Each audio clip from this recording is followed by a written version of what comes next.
Hello students, welcome to अभिलक्ष्य academy. अभिलक्ष्य academy में आप सभी का स्वागत है।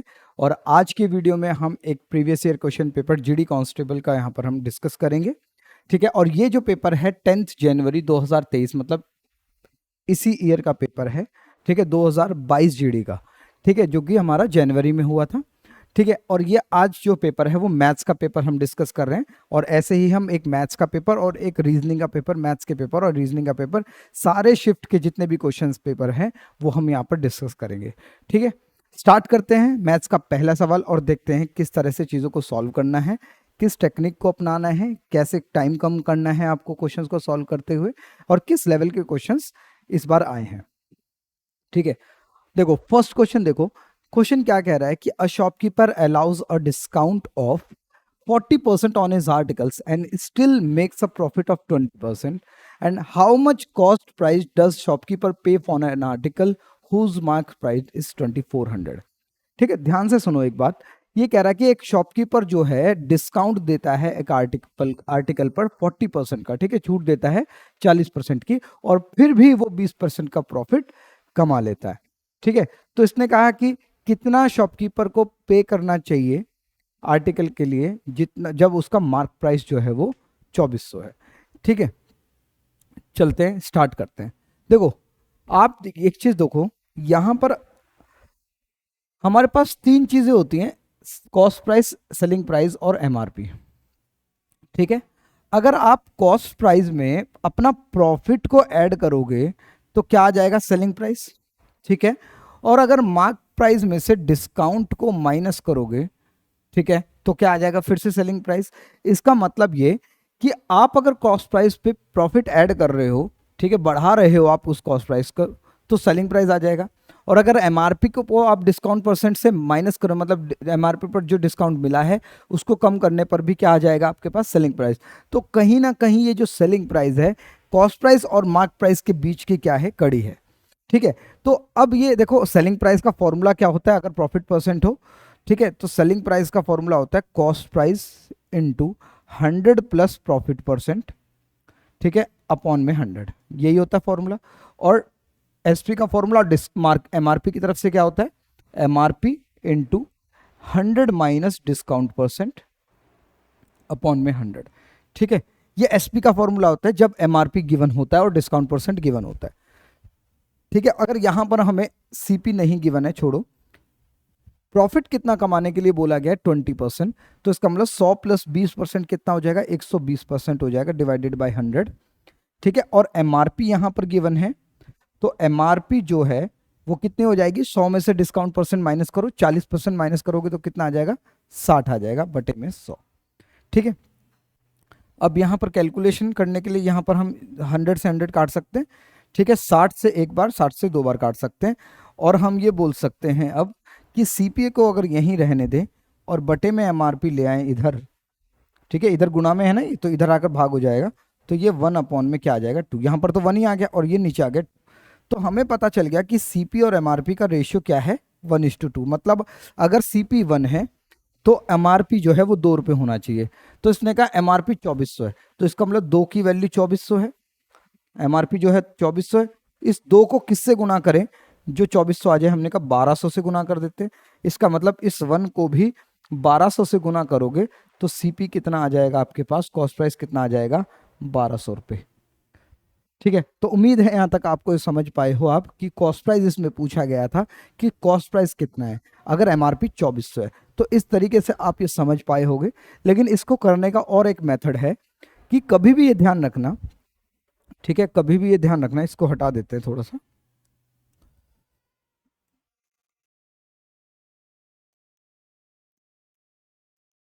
ठीक है, देखो इसको एक ही लाइन में करने की कोशिश करते हैं। देखो, कभी भी याद रखना, सीपी और एमआरपी, आपको डिस्काउंट परसेंट गिवन है और प्रॉफिट परसेंट भी गिवन है, दोनों चीजों को 100 मान लो। मतलब सीपी भी 100 मान लो और एमआरपी भी 100। आप ये बताओ, जब सीपी 100 रुपए पर आप 20% का प्रॉफिट कमाओगे तो कितना हो जाएगा? वो 120 हो जाएगा। बस वो आपको सीपी के नीचे नहीं लिखना है, एमआरपी के नीचे लिखना है। ठीक है, और अगर 40% डिस्काउंट दे रहे हो आप तो 100 रुपए की चीज़ पर 40 रुपए डिस्काउंट मिलेगा, 40% का डिस्काउंट मिलेगा, तो एमआरपी कितना हो जाएगा, 60 हो जाएगा। तो 60 इसके नीचे लिख दो। बस यही रेशियो सीपी और एमआरपी का रहेगा। और इसी रेशियो में अगर दो की वैल्यू 2400 गिवन है, ठीक है, तो इसका मतलब ये 1200 गुना है, तो इसको भी 1200 से गुना कर दोगे तो आंसर आ जाएगा आपका सीपी कितना, 1200। ठीक है, इसका मतलब ये करेक्ट आंसर है। ठीक है, तो उम्मीद है यहाँ तक आप ये समझ पाए हो कि किस तरीके से कॉन्सेप्ट ने अपना काम किया ये, और किस तरह से हम बाद में हमने शॉर्टकट मेथड अपनाया।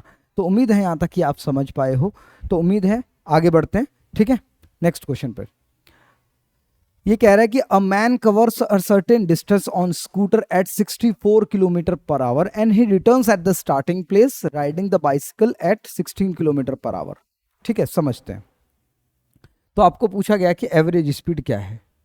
सुनो, ये क्वेश्चन क्या कह रहा है, ये कह रहा है कि एक सर्टेन डिस्टेंस थी, ठीक है, एक व्यक्ति जो है वो मैन जो है वो इधर से इधर जाता है, कितनी स्पीड से जाता है यहाँ तक, ये जाता है 64 किलोमीटर पर आवर की स्पीड से। ठीक है, कितनी स्पीड से जाता है, 64 किलोमीटर पर आवर की स्पीड से। और फिर यही आदमी रिटर्न आता है कितनी स्पीड से, कितनी स्पीड से आता है ये, 16 किलोमीटर पर आवर की स्पीड से। ठीक है, समझने की कोशिश करो, फिर मैं आपको इसके बाद बताऊंगा कि ये कैसे हम सॉल्व कर सकते हैं कम समय में। ठीक है, अब ये कहता है कि एवरेज स्पीड बताओ। भाई एवरेज स्पीड का जो फॉर्मूला होता है, जो एवरेज स्पीड का फॉर्मूला होता है वो होता है कि भाई टोटल डिस्टेंस, जितनी भी आपने टोटल दूरी तय करी है आने जाने में, ठीक है, बटे में क्या आ जाएगा, टोटल टाइम, जितना टाइम लगा, ये एवरेज स्पीड निकलती है। कि भाई आपने कुल दूरी कितनी तय करी, डिवाइड बाय टोटल आपको उस दूरी को तय करने में कितना टाइम लगा, चाहे आपने बीच में आराम किया, चाहे आप खड़े रहे, आपको टोटल जो टाइम लगेगा वो यहां पर आएगा। ठीक है, तो अब यहां पर समझो, हमारे पास इस फॉर्मूले के लिए हमारे पास डिस्टेंस हमें नहीं पता है, हमें डिस्टेंस नहीं पता है। ठीक है, तो हम क्या करेंगे कि भाई क्यों ना एक ऐसी डिस्टेंस मान ली जाए जिसको 64 की स्पीड से भी तय किया जा सके और 16 की स्पीड से भी तय किया जा सके। ठीक है, और टाइम निकालें हम। अब टाइम का फॉर्मूला क्या होता है, डिस्टेंस अपॉन में स्पीड। ठीक है, ठीक है, ना तो हमारे पास टाइम है यहाँ पर, ना ही हमारे पास डिस्टेंस है, तो कोई बात नहीं, हम डिस्टेंस मानते हैं, तो स्पीड यूज करके हमारे पास टाइम आ जाएगा। लेकिन आप ये देखो, एक डिस्टेंस ऐसी लेनी है जो दोनों स्पीड से क्या हो जाए, डिवाइड हो जाए। ठीक है, क्योंकि उसी स्पीड को आप 64 से भी तय करोगे, उसी डिस्टेंस को 64 से भी डिवाइड करोगे, और उसी डिस्टेंस को आप 16 की स्पीड से भी तय करोगे। ठीक है, तो क्यों ना एक ऐसा नंबर जो 64 से भी भाग होता हो 16 से भी, तो एलसीएम ले लेंगे, कितना आ जाएगा, 64 किलोमीटर। ठीक है, 64 इससे भी भाग हो रहा है, इससे भी आ रहा है, बिल्कुल ठीक है। तो हमने मान लिया कि 64 किलोमीटर की उनके बीच में क्या रही होगी, डिस्टेंस। अब आप एक बार बताओ, 64 की स्पीड से अगर 64 ही किलोमीटर तय करेगा तो कितना टाइम लगेगा इसको जाने में, 1 घंटा। 16 की स्पीड से इतने किलोमीटर को तय करने में डिवाइड करोगे तो कितना टाइम लगेगा, 4 घंटे आने में। तो मैं ये कह सकता हूं कि टोटल 64 गया और 64 आया, तो टोटल डिस्टेंस तो 64 का 2 गुना, ठीक है, 64 का 2 गुना टाइम लगा। मतलब आप ये बोल सकते हो, ठीक है, 128 किलोमीटर की दूरी तय करी, डिवाइडेड बाय टाइम कितना लगा, 1 घंटा जाने में और 1 घंटा आने में, टोटल 5 घंटे लगे। ठीक है, अब आप इसको यहाँ पर डिवाइड करो, 5 टू 10, ठीक है, यहाँ पर 2 बचा, 5 25.6। ठीक है, तो इतनी स्पीड आपकी रही होगी, 25.6 किलोमीटर पर आवर, ये आपका करेक्ट आंसर है। ठीक है, तो उम्मीद है ये आपको कॉन्सेप्ट समझ आया होगा कि किस तरह से एवरेज स्पीड हमने निकाली, एक दूरी ऐसी एज्यूम करी। ठीक है, अब एक फॉर्मूला भी है इसका, लेकिन वो फॉर्मूला थोड़ा सा कभी कभी लेंदी हो जाता है। वो फॉर्मूला कुछ इस तरह से एवरेज स्पीड का, ठीक है, twice of speed 1 into speed 2, या ये भी एक्स वाई ले लो, 2xy अपॉन में x प्लस वाई। एक्स और वाई क्या है, दोनों स्पीड है, तो 2 गुना ऑफ 64 गुना दूसरी स्पीड है 16, तो ये लेंदी हो जाएगा, देखो यहां पर। ठीक है, डिवाइडेड बाय 64 प्लस 16,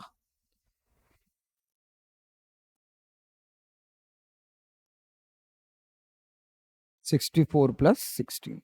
तो जब आप इसको सॉल्व करोगे तब भी 25.6 6 ही आंसर आपका आएगा। लेकिन ये लेंदी हो गया। यहाँ पर कितनी डिस्टेंस आई 128 और टाइम आया 5, लेकिन यहाँ पर कितना बड़ा टाइम और कितनी बड़ी डिस्टेंस।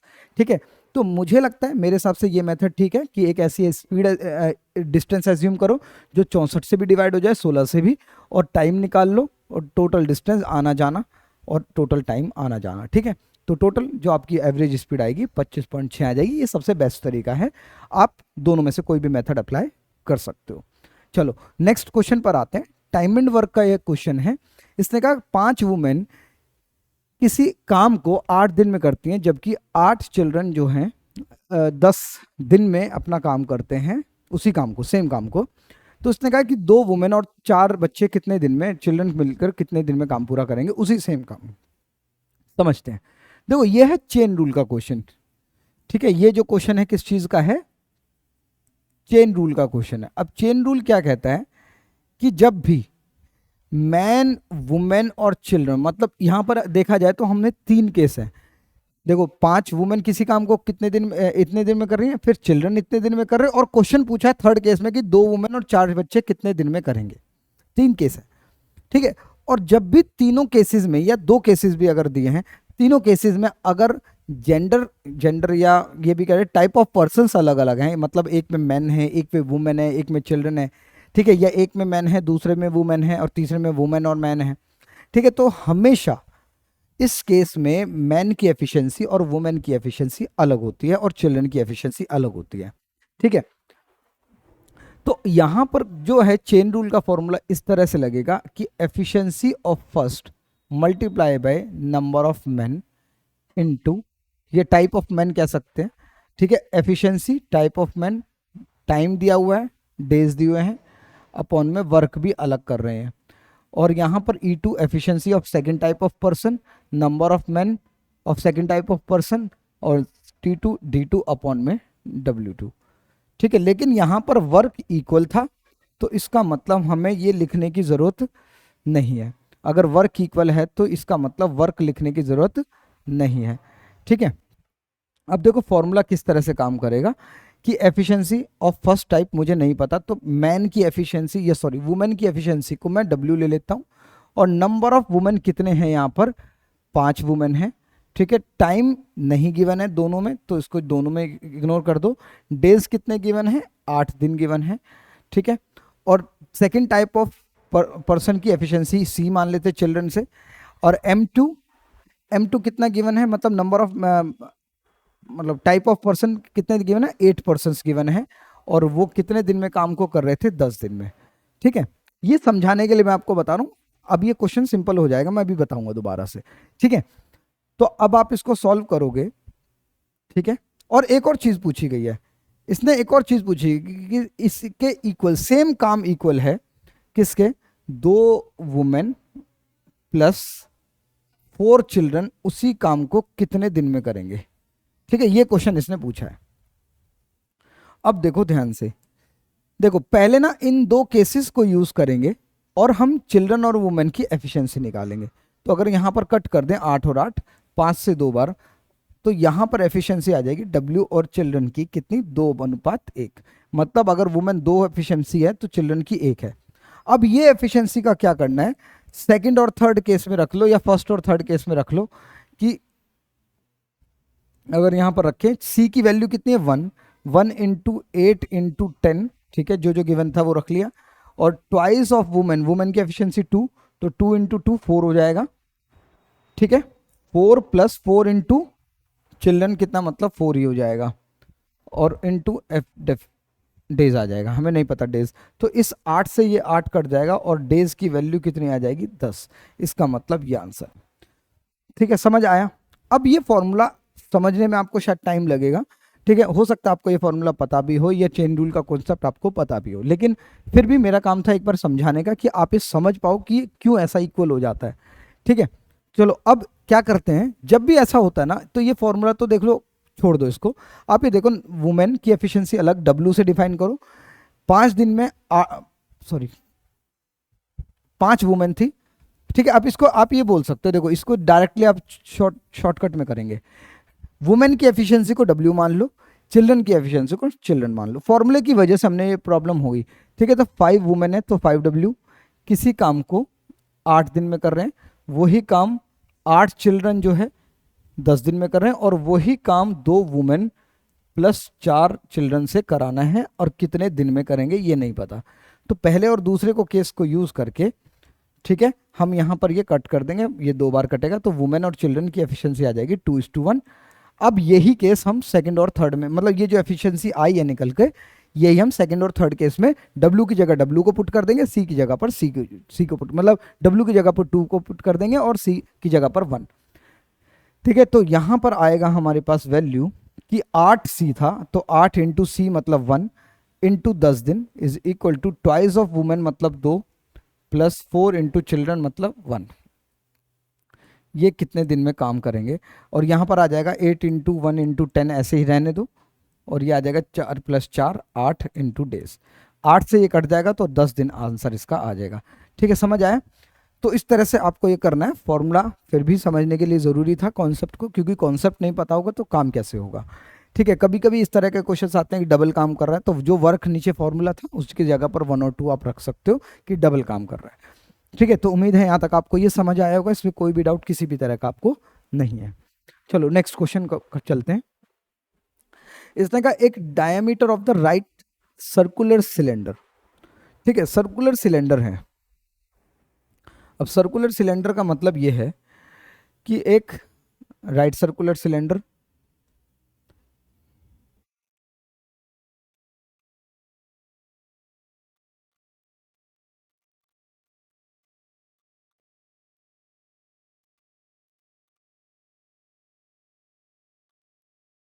ठीक है, एक राइट सर्कुलर सिलेंडर बना लेते हैं पहले तो।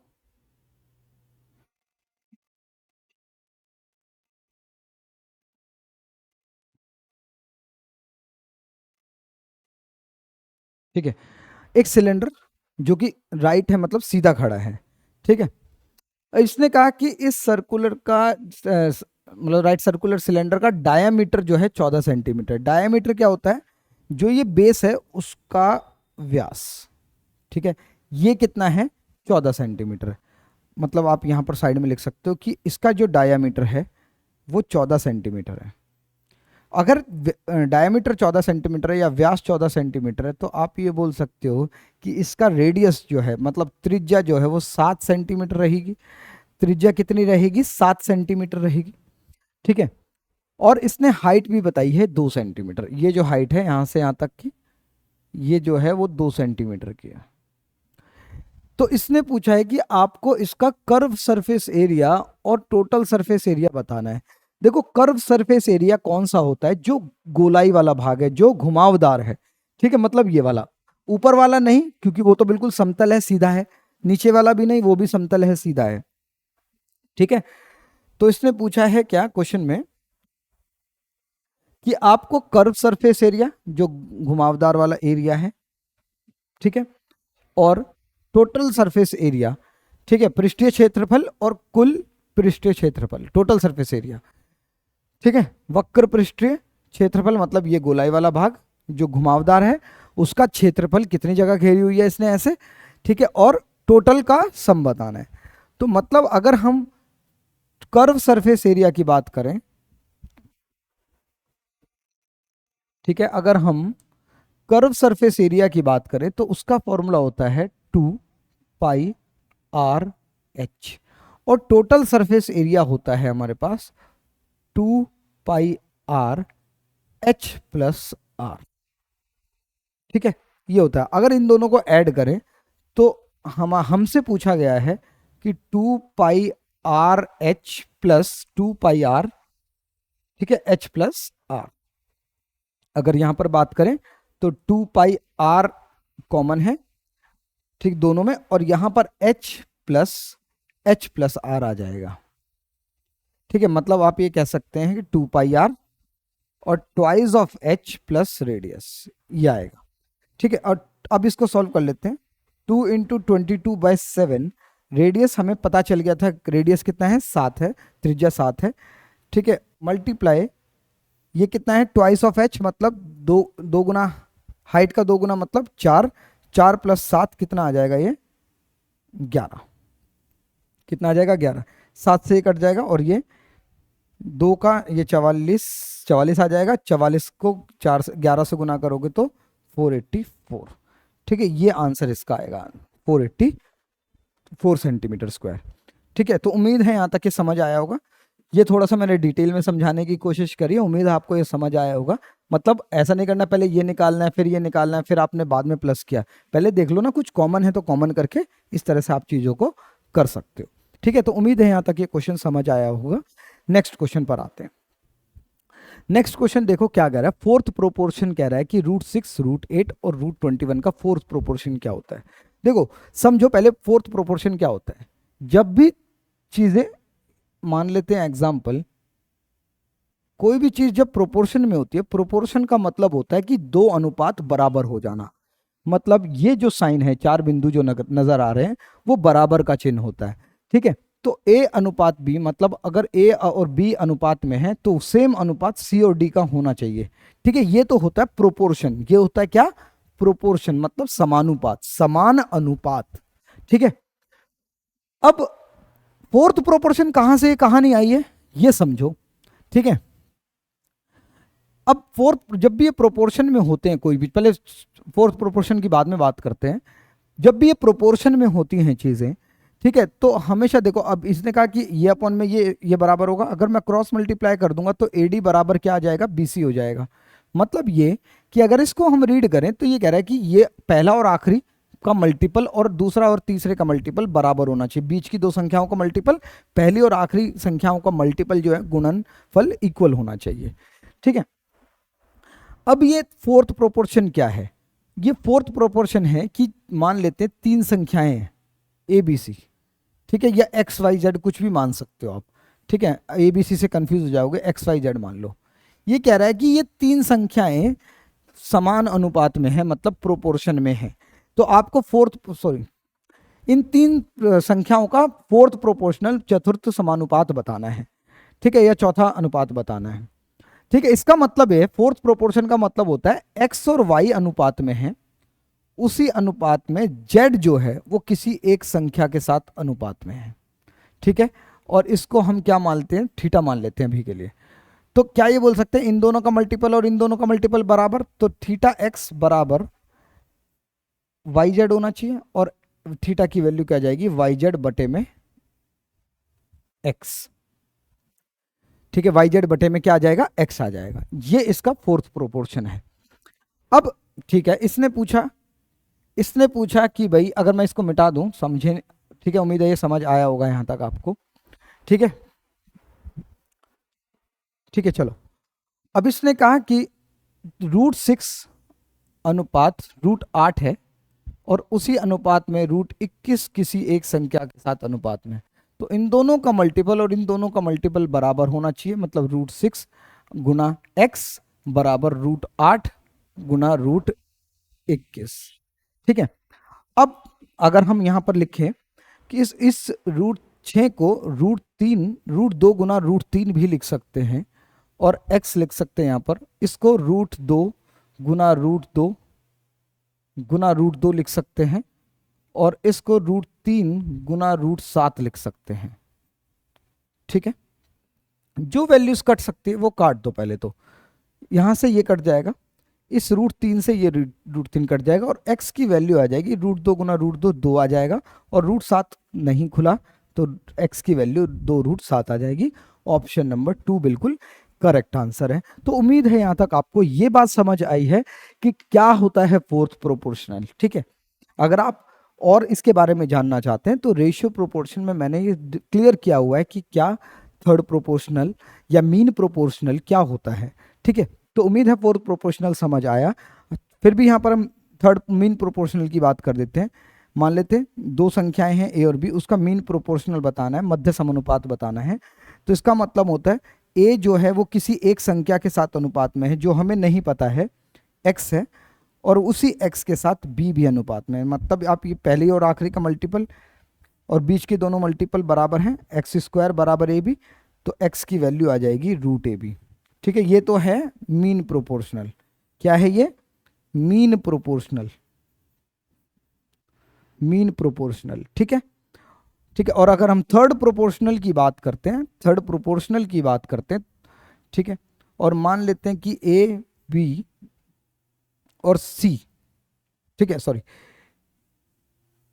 ए और बी गिवन है और उसका हमें थर्ड प्रोपोर्शनल चाहिए, तो ए और बी का थर्ड प्रोपोर्शनल क्या आएगा कि ए जो है बी के साथ अनुपात में है, उसी अनुपात में बी सी के एक्स के साथ अनुपात में है, ठीक है।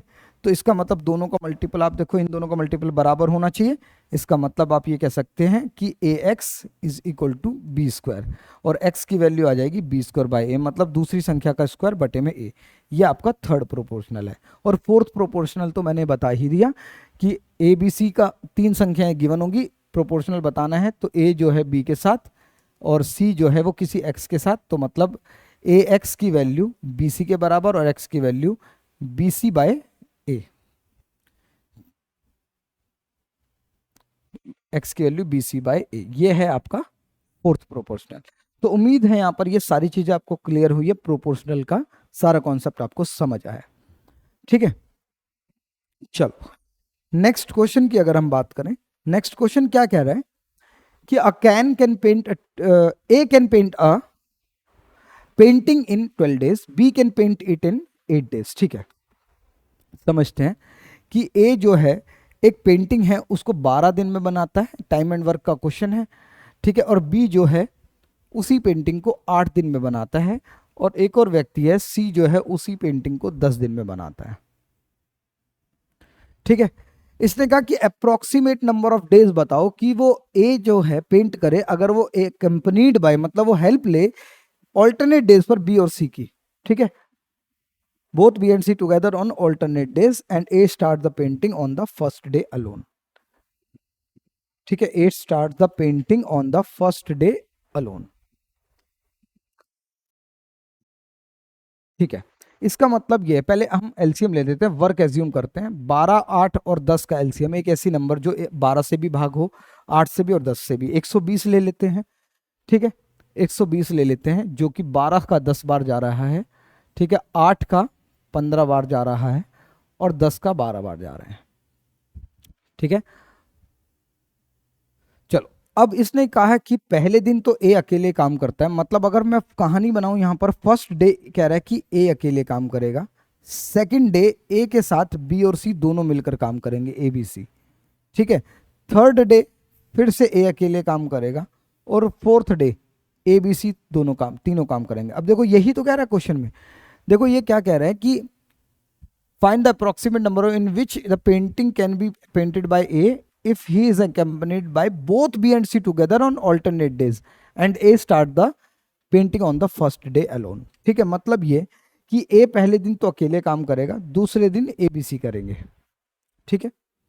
मतलब अब मैं कह सकता हूं कि पहले दिन A जो है वो अपनी क्षमता से काम करेगा, और कितना काम को खत्म करेगा 10, और A B C मिलकर एक काम करेंगे तो आप ये कह सकते हो 37 वर्क होगा, फिर से ए 10 काम करेगा 37, इसका मतलब मैं ये कह सकता हूं 2 दिन की क्षमता जो है वो 47 हो जाती है, 2 दिन में 47 वर्क करेगा, ठीक है, ठीक है, मतलब क्योंकि यही साइकिल चलती रहेगी आगे भी, तो हमने कहा कि 2 दिन में 2 डेज में ये जो काम कर रहे हैं 47 वर्क कंप्लीट कर रहे हैं, और लेकिन काम है हमारे पास 120, तो 47 के मल्टीपल पर 120 तो नहीं आएगा।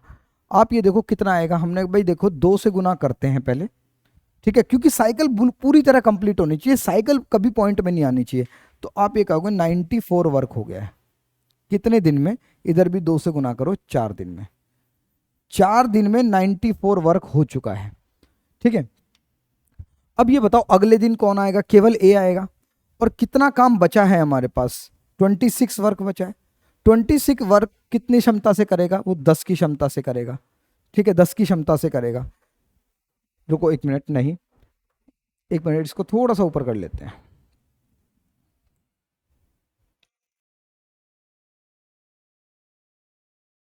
ठीक है, इतना ठीक है, ठीक। चलो अब अगले दिन तो जब साइकिल कंप्लीट हो गई तो अगले दिन ए आएगा, अपना पूरा दिन देगा, और कितना काम करेगा, 10 काम करेगा, तो 104, 104 काम कंप्लीट हो गया। अब अगले दिन तो ए बी सी तीनों आएंगे, अब एबीसी अगर तीनों आएंगे तो वो तो पूरा दिन नहीं देंगे, एबीसी की तीनों की क्षमता कितनी है 37। तो आप ये देखो कि अगर ये 104 काम कंप्लीट हो चुका है, टोटल काम था ठीक है 120, तो 16 काम बचा है, 16 काम 37 की क्षमता से होगा।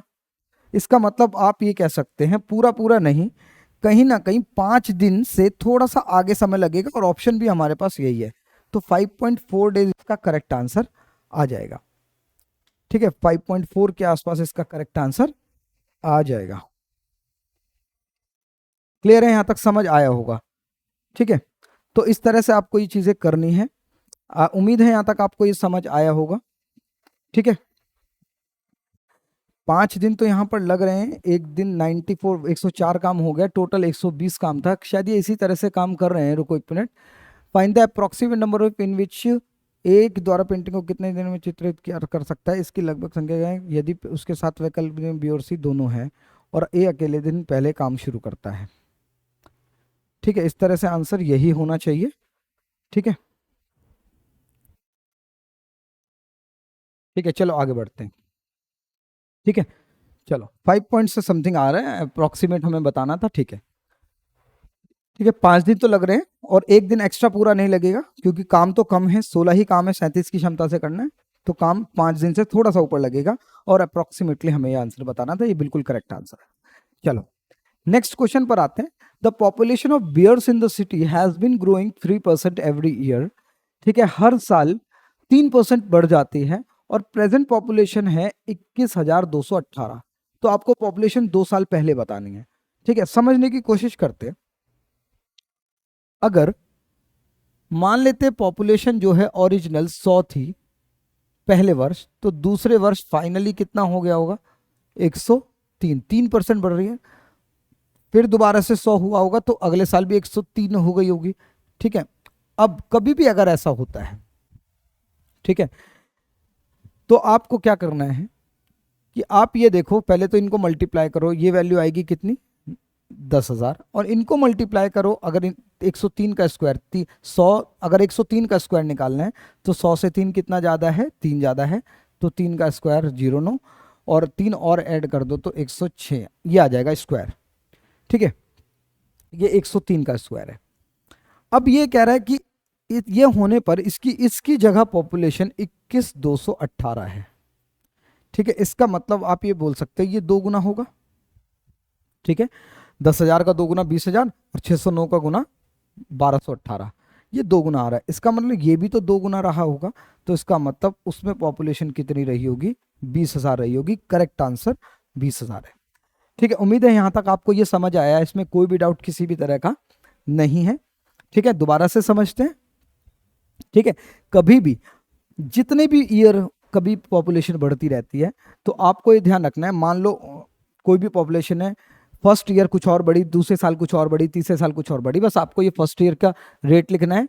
ठीक है, उसको बढ़ाकर लिख लेना है। सेकंड ईयर का रेट लिख लेना है, सेकंड ईयर भी सेम था तो इसलिए बढ़ाकर लिख लिया। थर्ड ईयर सेम होता तो सेम लिखते, अगर अलग होता तो अलग लिखते। ठीक है, परसेंटेज में ये सारी चीज़ें मैंने समझाई हुई हैं, अगर आप उसको देखना चाहते हो, सीखना चाहते हो, तो आप परसेंटेज की वीडियोज़ में जाकर उसको सीख सकते हैं। ठीक है, परसेंटेज में मैंने बहुत अच्छे से इसमें डिटेल में बनाया है। जीडी कांस्टेबल के लिए मैंने एक परसेंटेज की स्पेशल वीडियो बनाई हुई है, आप उसको जाकर देखें। ठीक है, 2-2.5 घंटे की वीडियो है, आप उसको आराम से तसल्ली से देख सकते हैं। ठीक है, चलो नेक्स्ट क्वेश्चन पर आते हैं। ठीक है, अब इसको जो अगर हम अपने स्कूल वाले मेथड से समझें, आप शायद उस चीज़ को समझ पाओगे। ठीक है, ओरिजिनल पॉपुलेशन एक्स है। ठीक है, वो 3% बढ़ जाती है, तो 103% हो जाती है। ठीक है, फिर से 103% हो जाती, फिर ये जो पॉपुलेशन थी उसका भी तो 103% हो गया। ठीक है, और ये होने के बाद 21,218 थी। ठीक है, अब इसको काटना थोड़ा सा मुश्किल हो जाएगा। ठीक है, तो आप ये क्या करोगे, इसका स्क्वायर 10609 अपॉन में 10,000, ये वैल्यू आ जाएगी, ये वहीं से आई है। ठीक है, और ये 21,218, इसका ये 2 बार कटेगा, और ये 10,000 उधर जाकर गुना हो जाएगा, तो 20,000 की पॉपुलेशन रही होगी बियर की ओरिजिनली। ठीक है, तो ये था जो स्कूल वाला मेथड था। ठीक है, इसमें थोड़ी सी ना कैलकुलेशन कभी कभी बढ़ जाती है। ये तो 3% था, तो दोनों से लगभग बराबर टाइम लगा, अगर ये ऐसा ना होता। ठीक है, परसेंटेज थोड़ा सा अलग होता, मतलब फ्रैक्शन में परसेंटेज गिवन होता, तो कहीं ना कहीं आपको टाइम लगने वाला था। ठीक है, चलो नेक्स्ट क्वेश्चन की तरफ आते हैं। नेक्स्ट क्वेश्चन देखो क्या कहता है। The income of a person is 95,000 and expenditure is 75,000। और इनकम जो है 18% बढ़ गई है और एक्सपेंडिचर जो है वो 12% बढ़ गया है। ठीक है, सबसे पहले ना जब भी वैल्यूज दी जाती है ना इनकम और एक्सपेंडिचर की, ठीक है, इनकम और एक्सपेंडिचर की जब भी वैल्यूज एग्जैक्टली दे दी जाती है, देखो सबसे पहले हमें ये पता है कि इनकम का जो फॉर्मूला है वो है कि expenditure plus savings, expenditure plus savings. ठीक है, ये इनकम का फॉर्मूला है। मतलब इनकम में से आप दो ही चीजें कर सकते हो, या तो आप खर्च कर सकते हो या बचत कर सकते हो, तीसरी कोई चीज नहीं है। ठीक है, अब ये कह रहा है कि 95,000, अगर मान लेते हैं कि अभी के लिए अगर हम ये क्वेश्चन को अप्लाई करते हैं तो 95,000 इनकम थी और उसका एक्सपेंडिचर जो है वो 75,000 था। ठीक है, प्लस उसकी सेविंग्स जो है कि इसमें से इसको माइनस कर लो तो 20,000 की क्या आ जाएगी, सेविंग्स आ जाएगी। ठीक है, अब आप ये कह रहा है कि इनकम 18% बढ़ती है, तो इनकम 18% बढ़ेगी, तो इसका मतलब मुझे 95,000 का, ठीक है, 18% निकालना पड़ेगा। समझ रहे हो? तो इसका मतलब 95 को 18 से मल्टीप्लाई, अब इतना टेबल तो नहीं आता है हमें, 5 8 40, 8 9 72 और 4 76। ठीक है, 1 5 5, 1 9 9, 1710। ठीक है, 1710 मतलब 17,100।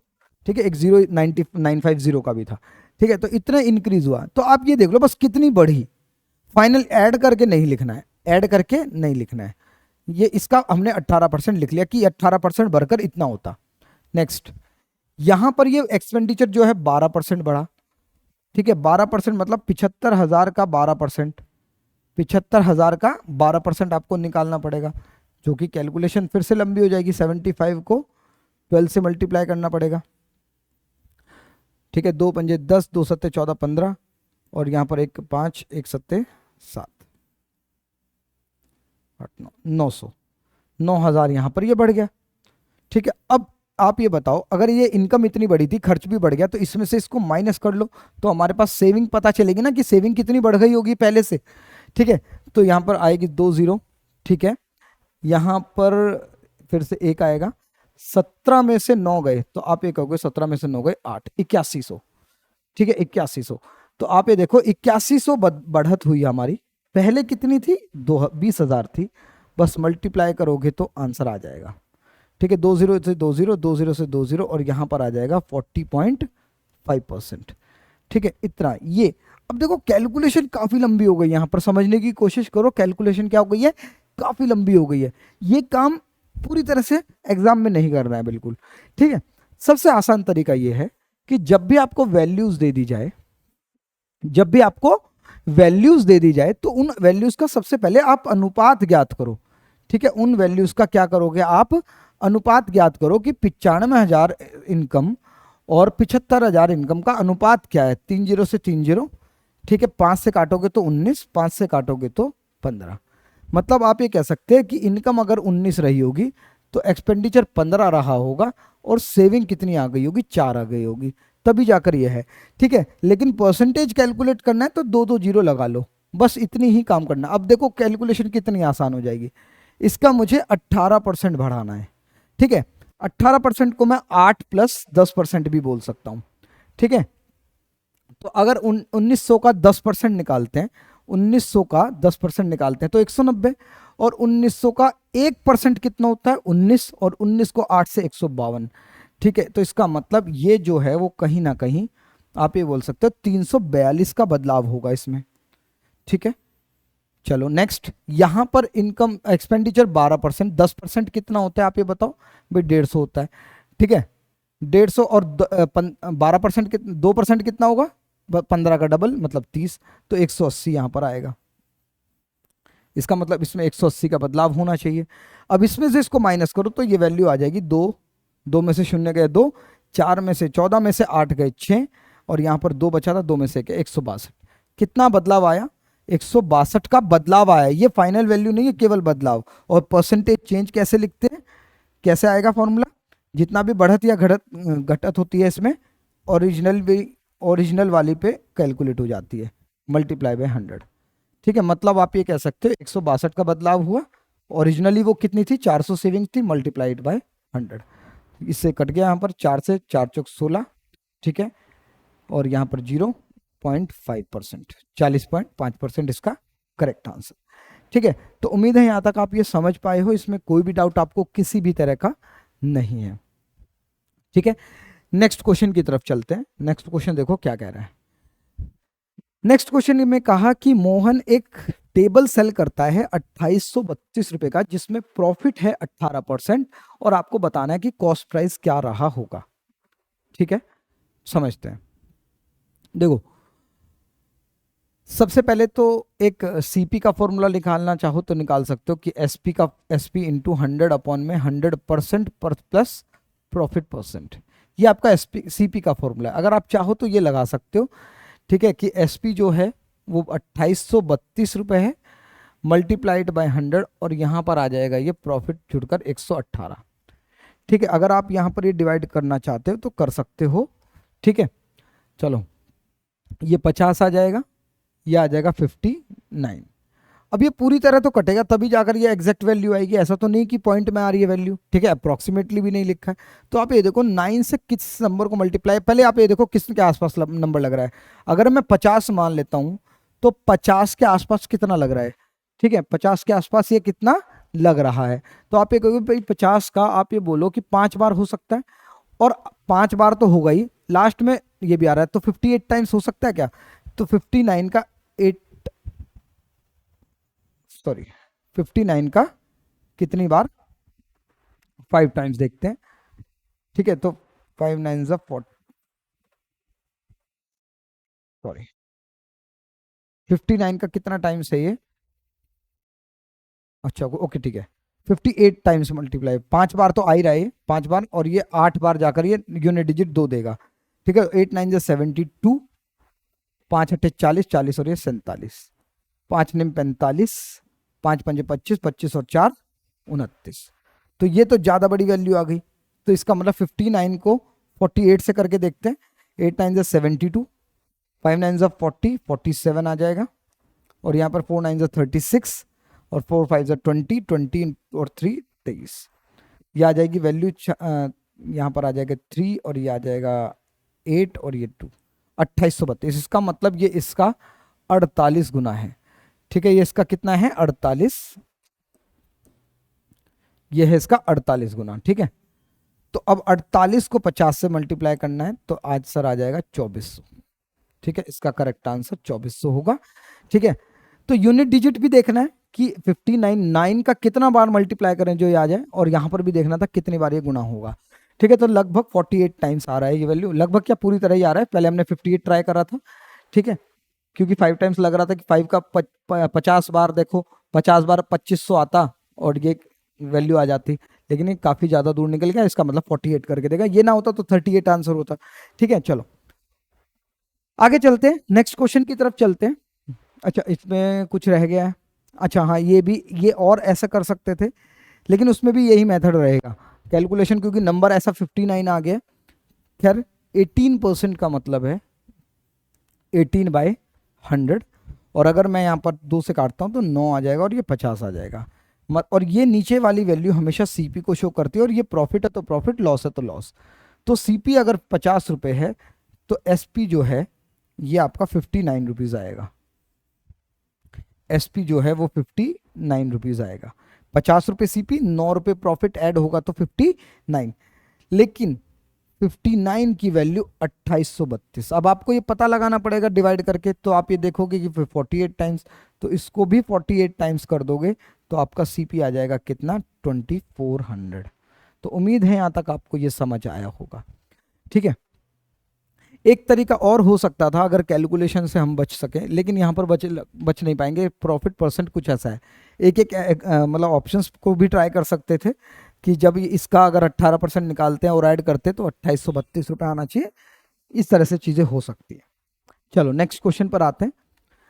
in how much time would 80,000 will amount to 1,17,128 and 10% per annum compounded yearly। इसने कहा कि 80,000 रुपए जो हैं वो 1,17,128 रुपए कितने साल में हो जाएंगे। ठीक है, आप ये देखो पहले इंटरेस्ट कितना पैदा हुआ। ठीक है, 117,128 में से आप 80,000 माइनस करो पहले तो आप ये कहोगे 8, 2, 1, 7 और ये 3 आ जाएगा। 37,128 रुपए का इंटरेस्ट बनना चाहिए 10% के रेट से। बना के देखते हैं। ठीक है, 80,000 का पहले साल अगर 10% निकालते तो 8,000 इंटरेस्ट बनता। अगले साल 10% निकालते तो 8,000 आता और 800 भी आता। ठीक है, समझ पा रहे हो। नेक्स्ट 10% फिर से 8,000, 800 इस वाले ईयर का दिया, इस वाले ईयर का भी 800 दिया और इसका 10% 80 आ गया। ठीक है, क्या अभी 8 आना चाहिए ना यूनिट डिजिट में 8? क्या अभी 8 आ रहा है लास्ट में? नहीं आ रहा है। तो और आगे चलते हैं। 10% चौथा साल और 8,000 प्रिंसिपल पर 800 इसका, 800 इसका, 800 इसका, इसका 80, इसका 80 और इसका 8। ठीक है, तो ये CI कैलकुलेट हुआ है 4 सालों में। अब ये सबको ऐड करोगे तो यूनिट डिजिट 8 आ जाएगी, लेकिन फिर भी देखो 8 8 8 8 चौक 32, 32,000 तो ये आ ही गया। 8 8 8 8 8 8 8 800 कितनी बार आ रहा है? 5 बार। 5 8 40, 4,000 ये आ गया। ठीक है, और 8 8 8 8 से 24, 24 ये आ गया 240 और 8 यहाँ आ गया। ठीक है, कुछ गलत हो गया?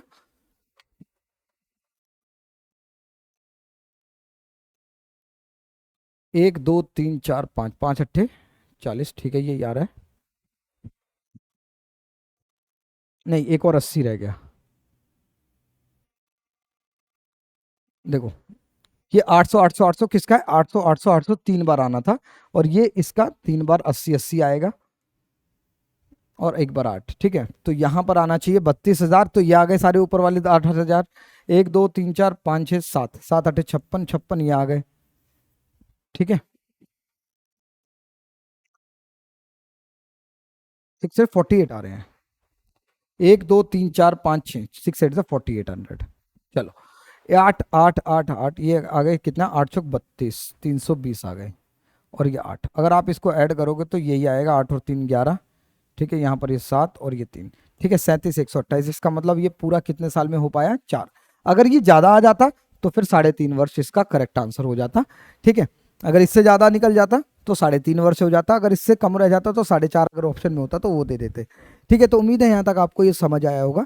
CI का टाइम इसी तरह से निकाला जा सकता है कि आप इंटरेस्ट निकालना शुरू करो, जैसे वो इंटरेस्ट पैदा हो जाता है ठीक है तो वो आंसर आ जाएगा। ये सबसे बेस्ट तरीका है। ठीक है, तो उम्मीद है यहाँ तक आपको ये समझ आया होगा। उम्मीद है। आगे चलते हैं, नेक्स्ट क्वेश्चन पर चलते हैं। इसने कहा 6 घंटियां हैं, 6 बेल्स हैं जो एक साथ बजती हैं 9 बजे। और इसने कहा कि और वो इंटरवल पर बजती हैं, अलग अलग अंतराल पर बजती हैं, 12 सेकंड, 18, 24, 36 और 45। तो वो किस वक्त दोबारा से रिंग होंगी? अगली बार 9 बजे के बाद। ठीक है, चलो एक देखते हैं। देखो एक 12 सेकंड में रिंग हो रही है। ठीक है, एक 12 सेकंड में रिंग हो रही है, एक हो रही है 18 सेकंड में, एक 24 सेकंड में, एक 36 सेकंड में और 45 सेकंड में। मतलब आप समझो एक 12 12 12 12 सेकंड बाद रिपीट हो रही है, एक 18 18 18 सेकंड बाद रिपीट हो रही है, एक 24 24 सेकंड बाद और एक 36 सेकंड बाद और एक 45 सेकंड बाद। इस तरह से रिपीट होती जा रही है। अब एक टाइम तो ऐसा आएगा ना जो 12 के भी टेबल में आया होगा, 18 के भी टेबल में आया होगा, 24 के भी टेबल में आया होगा, 36 के भी टेबल में आया होगा और 45 के भी टेबल में आया होगा। कहीं ना कहीं एक नंबर तो ऐसा होगा ना जहां पर ये सारी जाकर क्लिक हुई होंगी, सारे जाकर एक साथ बजी होंगी, है ना। तो एक ऐसा नंबर फाइंड करते हैं और इनका एलसीएम लेते हैं। ठीक है, एक ऐसा नंबर जो इन सबसे डिवाइड होगा और वो होता है एलसीएम। तो एलसीएम अगर हम लें यहां पर इसका, तो 2 से काटते हैं, 2 से 6 बार, 9 बार, 12 बार, 18 बार और 24 बार। सर ये 45 है तो 45 कटेगा नहीं, 45 ऐसे ही रहेगा। ठीक है, 2 से 3, 3 ये 9 ही रहेगा यहाँ पर।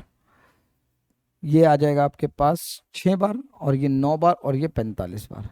2 से 1 बार और कटेगा, 3 9 3 से 1 बार, 1 3 1 3, और ये 15, और 3 से ये कट जाएगा, और 5 से 1 बार 15। ठीक है, तो यहाँ पर अगर हम करें 5 × 15, 15 × 45, 45 दूनी 90, 90 दूनी 180, 180 दूनी 360। इसका मतलब इन सभी का एलसीएम जो है वो 360 आ गया। मतलब ये 360 क्या है, ये एक ऐसा टाइम है 360 सेकंड बाद 12-12 सेकंड तक भी पहुंचेगा, 12-12 सेकंड करते करते भी 360वें सेकंड तक पहुंचेगा, 18-18 करते हुए भी 360वें सेकंड तक पहुंचेगा, और इसी तरह से 24 करते हुए, 36 करते हुए, 45 सेकंड करते करते भी वो 360 तक पहुंचेगा। ठीक है, तो 360 एक ऐसा टाइम है, लेकिन ये सेकंड में है, ये सेकंड्स में है। तो हम इस सेकंड को डिवाइड कर लेते हैं किससे, 60 से, क्योंकि 60 सेकंड का 1 मिनट होता है, और मिनट में बदलोगे तो कितना आएगा, 6। इसका मतलब 6 मिनट के बाद वो एक साथ बजेंगे। तो जब ये 9 बजे एक साथ बजी थी, तो 9 बजकर 6 मिनट पर ये दोबारा से बदली जाएंगी। ठीक है, तो उम्मीद है यहाँ तक आप ये समझ पाए होंगे, इसमें किसी भी तरह का कोई डाउट आपको नहीं है। और आगे की तरफ चलते हैं। अब आगे की तरफ चलते हैं। ये कह रहा है कि a spends 45% of his salary on food and donates 5% of his salary on old age home, and if he spends इतना इतना on food and old age home. ठीक है, देखो अगर मान लेते हैं कि 100 रुपए हैं उसके पास, उसमें से 45% मतलब कि 45 रुपए जो है वो खर्च कर रहा है किस पर, फूड पर। ठीक है, और 5%, तो 100 का 5% 5 ही रुपए होगा, ये खर्च कर रहा है ओल्ड एज होम में, ओल्ड एज होम में। तो इसने कहा कि अगर वो 28,500 फूड और ओल्ड एज होम में खर्च करता है तो उसकी सैलरी कितनी है। अब आप एक बार बताओ, अगर 45 और 5 50 रुपए वो खर्च कर रहा है, ठीक है, 45 और 50 रुपए खर्च कर रहा है, लेकिन 50 की जगह वो कह रहा है 28,500 खर्च कर रहा है। ठीक है, तो आप ये बताओ कि सैलरी कितनी है एक ही। हमने कहा भाई अगर ये 50 सैलरी इतनी खर्च कर रहा है तो 100 की वैल्यू निकाल दो ना। तो हमने कहा इसका 2 गुना है ये, इसको भी 2 गुना कर दो, तो ये आ जाएगा 57,000। ठीक है, 57,000 उसकी सैलरी रही होगी, ये करेक्ट आंसर है इसका। ठीक है, 50% खर्च हो रहा है, तो 50% का डबल कर दोगे तो 100% की वैल्यू आ जाएगी, यही आपका बिल्कुल करेक्ट आंसर है। ठीक है, तो उम्मीद है यहां तक आप ये समझ पाए हो। ठीक है, कोई डाउट इसमें नहीं है। ठीक है, चलो नेक्स्ट क्वेश्चन की तरफ आते हैं। नेक्स्ट क्वेश्चन देखो क्या कह रहा है, एक कोन है, कोन मतलब शंकु। ठीक है, एक शंकु है,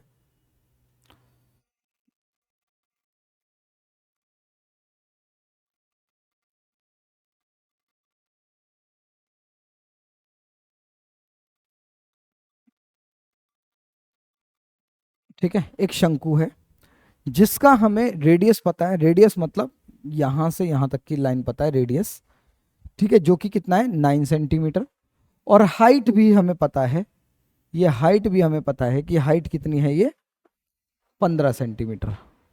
इसने कहा कि इसको पिघाल दिया गया है और एक सिलेंडर में उसको बदल दिया गया है, और एक सिलेंडर में उसको बदल दिया गया है। ठीक है, और सिलेंडर में उसको क्या कर दिया गया है, बदल दिया गया है। ठीक,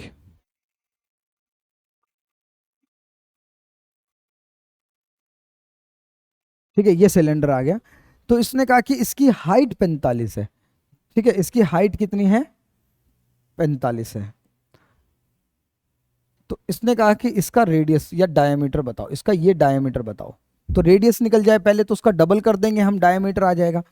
ठीक है, इसका मतलब इनका अगर ये पिघलाकर ही ये बनाई गई है, इसका मतलब इनका जो वॉल्यूम है, ठीक है, वो क्या रहा होगा, बिल्कुल बराबर रहा होगा। और इसका वॉल्यूम कितना होता है, 1/3 पाई आर स्क्वायर एच, और इसका वॉल्यूम होता है पाई आर स्क्वायर एच। ठीक है, यहां पर इसका रेडियस, यहां पर इसका सिलेंडर का रेडियस आएगा, यहां पर इसका शंकु का रेडियस आएगा। तो 1/3, पहले तो पाई से पाई काट दें, सेम है। 1/3 रेडियस कितना है, 9, रेडियस ही है ना, हाँ 9। तो 9 × 9 रेडियस है, और हाइट जो है वो 15 आ गई। ठीक है, और यहाँ पर रेडियस हमें नहीं पता और हाइट हमें पता है 45। ठीक है, इसको कट कर देते हैं, जो कट रहा है 15 से 3 बार 45, 3 से 3 बार 9, इस 3 से ये कट जाएगा और 9 आ जाएगा रेडियस का स्क्वायर। और इसका मतलब रेडियस का स्क्वायर, अगर रेडियस निकालेंगे तो कितना आ जाएगा 3। ठीक है, इसका स्क्वायर रूट करके 3, तो रेडियस आया है 3। ठीक है, लेकिन उसने डायामीटर पूछा था, तो ऑप्शन में क्या आंसर आएगा 6 सेंटीमीटर इसका व्यास रहा होगा, डायामीटर वैल्यू पूछी गई थी। ठीक है, जल्दबाजी में रेडियस पर टिक नहीं करना है, जो कि 3 सेंटीमीटर आया है आपका, चीज़ों को थोड़ा सा समझ के चलना है। ठीक है, चलो आगे की तरफ चलते हैं। अब नेक्स्ट क्वेश्चन देखो, नेक्स्ट क्वेश्चन क्या कह रहा है कि एक पर्सन है जो साइकिल राइड करता है अलग अलग डिफरेंट वेज से अपने डेस्टिनेशन पर पहुंचने के लिए, तो एवरेज स्पीड बतानी है। एवरेज स्पीड के लिए अभी मैंने आपको समझाया कि एवरेज स्पीड क्या होती है भाई, टोटल डिस्टेंस जितनी उसने ट्रैवल करी, टोटल डिस्टेंस अपॉन में टोटल टाइम। ठीक है, चलो डिस्टेंस तो है हमारे पास, टाइम निकाल लेते हैं। अगर 20 किलोमीटर की डिस्टेंस 5 की स्पीड से तय करेगा तो टाइम तो 4 घंटे लगेगा। ठीक है, 15 किलोमीटर को 3 से भाग करोगे तो 5 घंटे लगेगा। ठीक है, 10 को 2 से भाग करोगे तो 5 घंटे लगेगा, 24 को 4 से भाग करोगे तो 6 घंटे लगेगा। तो आपके पास जो टोटल टाइम लग रहा है ये आ रहा है 20 घंटे का। तो टोटल डिस्टेंस देखो कितनी है। ठीक है, अगर हम इसको ऐड करें तो 5 और 4 9, टोटल डिस्टेंस आ रही है यहाँ पर 9, 3 और 3, 3 और 3 6, 69 आ रही है, और जो कि डिवाइड करेंगे किससे 20 से। ठीक है, 2 से अगर काटें, डेसिमल बाद में लगा लेते हैं, 2 से काटते हैं, 2 से 3 बार, 2 से 4 34.5 आएगा, लेकिन डेसिमल लगाओगे तो 3.45 आ जाएगा। ठीक है, ऑप्शन नंबर 2 बिल्कुल आपका correct answer, total distance upon में टोटल टाइम आपका एवरेज स्पीड आ जाएगा। नेक्स्ट क्वेश्चन की तरफ चलते हैं। नेक्स्ट क्वेश्चन क्या कहता है कि Divya bought car for 3,50,000 and sold it for 4,35,000। एक कार लेकर आती है दिव्या जो 3,50,000 में खरीदती है और उसको बेच देती है 4,35,000 में। तो आपको प्रॉफिट बताना है। अब प्रॉफिट कहीं ना कहीं परसेंटेज उसमें डेसिमल में आएगा, और उसने कहा कि करेक्ट बताना है आपको 1 डेसिमल प्लेस तक। तो आप ये देखो, सीपी अगर 3,50,000 का है और आपके पास एसपी है 4,35,000 का, तो आप ये कह सकते हो भाई इसके बीच में प्रॉफिट कितना आ गया 85,000 का। तो प्रॉफिट परसेंट के लिए प्रॉफिट अपॉन में कॉस्ट प्राइस मल्टीप्लाइड बाय 100। ठीक है, तो प्रॉफिट है 85,000 डिवाइडेड बाय 35,000 मल्टीप्लाइड बाय 100। ठीक है, ये आपका आंसर होना चाहिए। ठीक है, 3,50,000 है।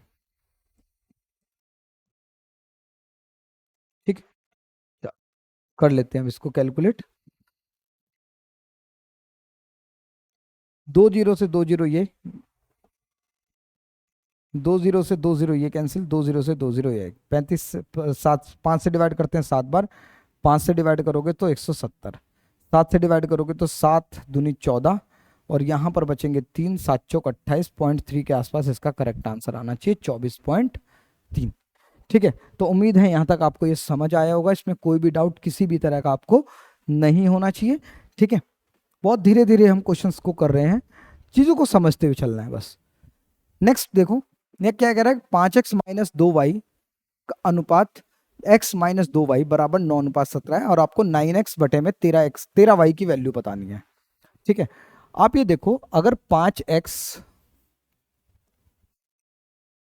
5x माइनस 2y बटे में अगर मैं लिख लूँ इसको अनुपात को, तो x माइनस 2y है, तो इसका अनुपात 9:17 है। इसका मतलब ये इसको शो कर रहा है और ये इसको, तो हमारे पास दो इक्वेशन आ जाएगी, 5x माइनस 2y बराबर 9 और x माइनस 2y बराबर 17। ठीक है, सॉल्व करते हैं इस इक्वेशन को, और ये इक्वेशन हमारी आएगी अगर इसको सॉल्व करें तो। ठीक है, ये तो हो जाएगा cut, plus minus 2y cut हो जाएगा, ये आ जाएगा आपके पास 4x। ठीक है, और ये आ जाएगा माइनस, ये कितना आ जाएगा 17 में से 9 गए 8। ठीक है, और x की वैल्यू आ गई आपके पास -2, कोई दिक्कत नहीं है। ठीक है, और फिर आपने वापस इसमें पुट कराइए, इस इक्वेशन की सेकंड वाली में रख लेते हैं। तो इसमें अगर मैं पुट करता हूं तो -2y इज इक्वल टू 17, और यहाँ पर ये -2y की वैल्यू जो है वो 19 हो जाएगी, और y की वैल्यू आ जाएगी 19/2, मतलब -19/2। ठीक है, अब यहां पर क्वेश्चन क्या पूछा, 9x/3y 13y की वैल्यू। तो 9x की जगह मैं क्या -2 रख सकता हूं, बिल्कुल। और 13y की जगह मैं -19/2 रख सकता हूं। ठीक है, तो यहां पर आ जाएगा आपके माइनस माइनस तो कैंसिल हो जाएगा, माइनस माइनस कैंसिल हो जाएगा। ठीक है, और ये आ जाएगा, ये 2 ऊपर चला जाएगा, इस 2 को भी ऊपर रख देते हैं। तो 9 दूनी 18, 18 दूनी 36 बटे में 13 और 19 मतलब 247। अब ये मल्टीप्लाई करके यही आएगा, क्योंकि ये कुछ आपस में तो कुछ कट ही नहीं रहा है। अगर ऊपर 36 आ गया तो यही इसका करेक्ट आंसर है, ऑप्शन नंबर 3। ठीक है, तो उम्मीद है यहां तक आप ये समझ पा रहे हो। ठीक है, नेक्स्ट क्वेश्चन की तरफ चलते हैं। नेक्स्ट क्वेश्चन है कि एक कार है जिसने 240 किलोमीटर की दूरी 5 घंटे में तय की। ठीक है, समझते हैं इस क्वेश्चन को। ये 240 किलोमीटर है जिसको 5 घंटे में तय किया गया, इसका मतलब उसकी स्पीड जो है वो डिवाइड कर लोगे तो 48 किलोमीटर पर आवर रही होगी। ठीक है, मतलब हमने स्पीड निकाल दी डिस्टेंस अपॉन में टाइम।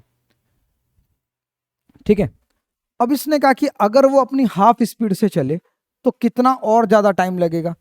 ठीक है, हमने कहा ठीक है, अगर डिस्टेंस बराबर स्पीड इनटू टाइम का फॉर्मूला है, डिस्टेंस जो कि 240 है और अपनी स्पीड से आधी स्पीड से वो चले तो इसका मतलब 224 की स्पीड से चलेगा, कितना टाइम लगेगा। हमने कहा 10 टाइम लगेगा, 10 घंटे टाइम लगेगा।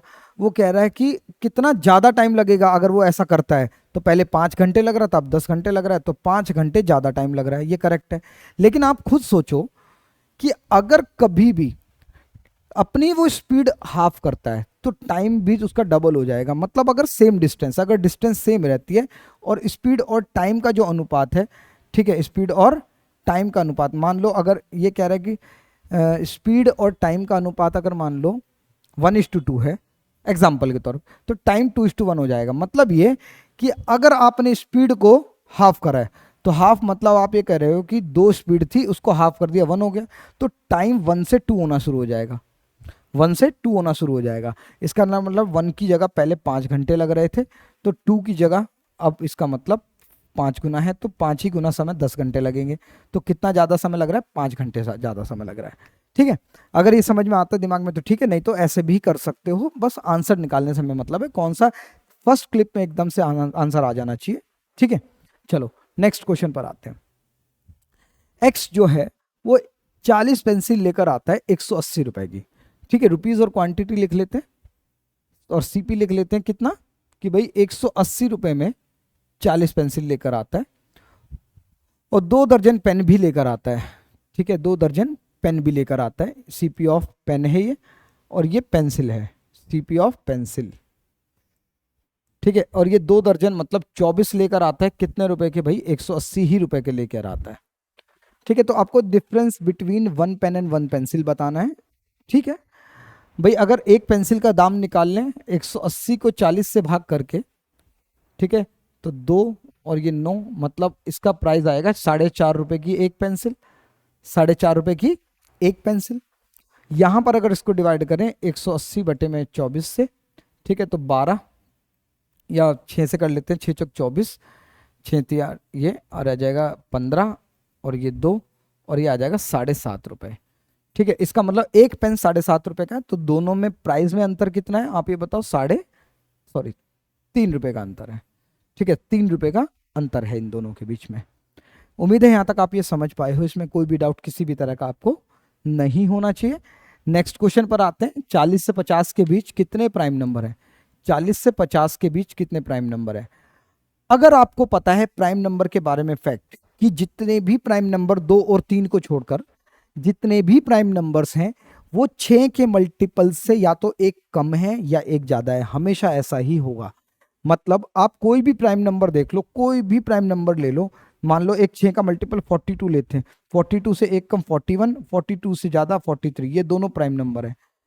ठीक है, कोई भी प्राइम नंबर उठा लो, 59 मान लो, तो 59 जो है 60 के 6 के मल्टीपल से एक कम है। ठीक है, एक ज्यादा 61। ठीक है, या और कोई भी नंबर 29 मान लो, तो 30 के एक कम है ना, 6 के मल्टीपल से एक कम, एक ज्यादा 31। ठीक है, तो जरूरी नहीं है दोनों तरफ होगा, एक तरफ भी होगा चलेगा। जैसे कि एग्जांपल अगर हम बात करें 11 ले लेते हैं, या 11 नहीं कुछ और ले लेते हैं, 19 ले लेते हैं। ठीक है, तो 19 जो है, 19 भी नहीं, 23 ले लेते हैं। हाँ 23 ले लेते हैं। 6 के मल्टीपल से एक कम है, ये प्राइम नंबर है। एक ज़्यादा 25 है, वो नहीं है। ठीक है, लेकिन दुनिया में जितने भी प्राइम नंबर 2 और 3 को छोड़कर हैं, वो सारे के सारे 6 के मल्टीपल्स, 6 के मल्टीपल्स के ही एक कम या एक ज़्यादा मिलेगा ज़रूर आपको। ठीक है, मतलब अगर हम यहाँ पर अब इसके बाद 6 का मल्टीपल देखें तो आएगा कितना, कितना आ जाएगा, 42 आ जाएगा। 42, 42 से एक कम 41 प्राइम नंबर है। 42 से एक ज़्यादा 43 प्राइम नंबर है। और अगर आगे चलें, अगला जो नंबर है 6 का मल्टीपल 48 है, तो उससे एक कम 47 प्राइम नंबर है, एक ज़्यादा 49 प्राइम नंबर नहीं है। तो इसका मतलब 3 ही प्राइम नंबर इनके बीच में है। चाहो तो आप ऐसे भी निकाल सकते हो, अगर आपको पता है कौन कौन से प्राइम नंबर हैं। ठीक है, 41 नहीं है, 43 नहीं है, 47 नहीं है, अगर और भी रेंज दी जाती तो इस तरह से हम कर सकते थे। ठीक है, चलो नेक्स्ट क्वेश्चन पर आते हैं, और ये लास्ट क्वेश्चन है। 20 questions complete. A dealer allowed a discount of 20% of MRP, इतना 72,000 रुपए का एमआरपी है, जिस पर 10% का लॉस हो जा रहा है। ठीक है, ओके,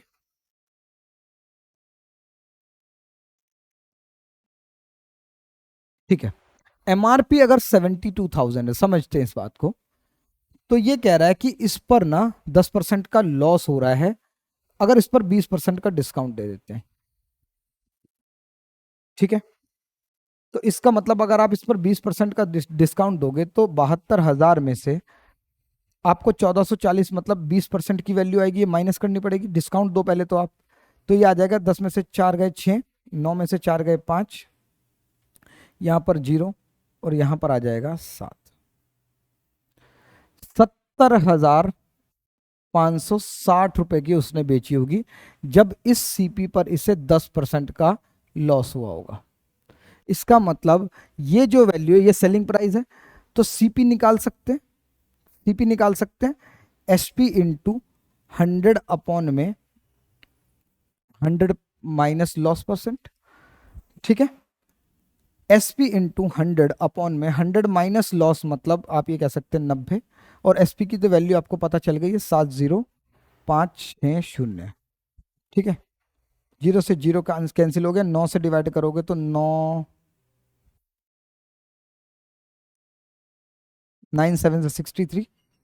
ठीक है, 63, 7 और 5 बचा, 8 9 से 72, 3 बचा 4, तो ये आ जाएगा 78400। इसका मतलब ये सीपी रहा होगा 78400। इस पर इसको कमाना है 440। ठीक है, तो इसका मतलब 440 रुपए कमाने के लिए सीपी पर, सॉरी, हाँ 440 अगर कमाने हैं, तो आप ये देखो कि 440 अगर आप इसको कमाना चाहते हो, तो आपको ये कहीं ना कहीं 78840 पर बेचना पड़ेगा। तो ये सेलिंग प्राइस। तो अब आप ये देखो, एक सेकंड, कुछ गलतियां हो गई हैं यहाँ पर, रुको एक मिनट चेक करते हैं दोबारा। एमआरपी जो है 72,000 है, इस पर इसने छूट दी है 20% की, तो 7200 का से 72,000 का कितना परसेंट भाई, 20%। ओके ओके, 1440 लिख लिया था ना हमने यहाँ पर गलती से। ठीक है, तो 1400 ये इतना आएगा, 14,400। तो जब आप इसमें से, क्योंकि 10% 7200, इसका डबल करोगे तो 14,400 आ जाएगा।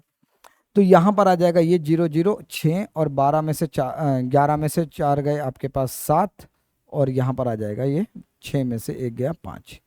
तो 57,600 का आपने वो सेल करा, जिस पर सीपी को 10% का लॉस हो गया। ठीक है, ठीक है, कोई बात नहीं। सीपी निकाल लेते हैं सबसे पहले। सीपी, एसपी जो है हमारे पास 57,600 रुपए है, और 100 अपॉन में 100 माइनस 10 मतलब 90, इस पर ये सेल करेगा। जीरो से जीरो कैंसिल, 9 से अगर देखा जाए 9 6 54। ठीक है, यहाँ पर बचेगा 3, और यहाँ पर आएगा 64। ठीक है, जीरो, 600, सॉरी 64,000 इसका सीपी है। अब इसने कहा कि उसको 440 रुपये कमाने, अगर 440 कमाने तो इसका मतलब 64,440 रुपये में वो बेचना चाहिए। अब आप ये देखो कितना डिस्काउंट उसको मिला है, ठीक है, डिस्काउंट कितना मिला है आप ये देखो, 72,000 में से 2006 एक माइनस कर लेते हैं, 72,000 या यहीं पे कर लेते हैं, कितना डिस्काउंट मिला, 0, 10 में से 4 गए 6, और यहाँ पर 9 में से 4 गए 5, ठीक है, और एक में से 11 में से 4 गए 7, ठीक है, 7,560 रुपये का डिस्काउंट मिल रहा है।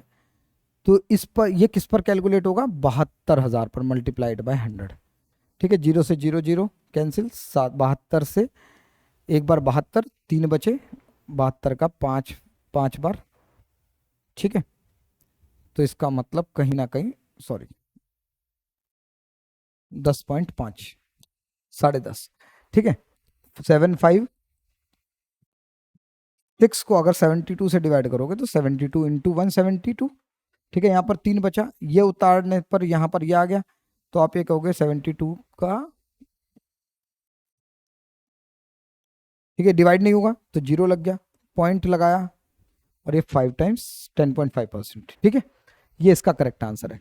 तो उम्मीद है आप यहाँ पर ये समझ पाए हो, इसमें कोई डाउट आपको किसी भी तरह का नहीं है, ठीक है, अगर आपको कोई भी डाउट होता है तो आप बिल्कुल आप पूछ सकते हो, ठीक है, इस तरह की और क्वेश्चन पेपर, सारे के सारे क्वेश्चन पेपर जितने भी होंगे मैं आपके सामने रखूंगा, ठीक है, डिस्कस करेंगे रीजनिंग के भी और मैथ्स के भी, ठीक है, मिलते हैं आपसे नेक्स्ट वीडियो में, थैंक यू, जय हिंद।